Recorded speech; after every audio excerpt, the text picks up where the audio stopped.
Klausia moteris. Ar tiesa, kad neįpareigojantis intimų santykiai traumuoja?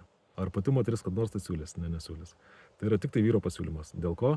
Dėl to, kad vyrui nepatogu įsipareigoti. Vyras nori turėti prieimą prie daugelio moterų. Tiesiog taip norisi, natūraliai. Mes turim tokius instinktus.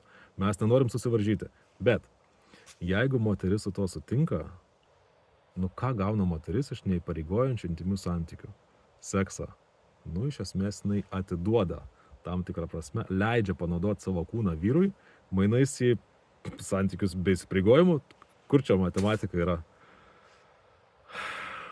Tai jeigu trumpai, nerekomenduoju, nepatariu, jūsų vertė, jūsų akise kris.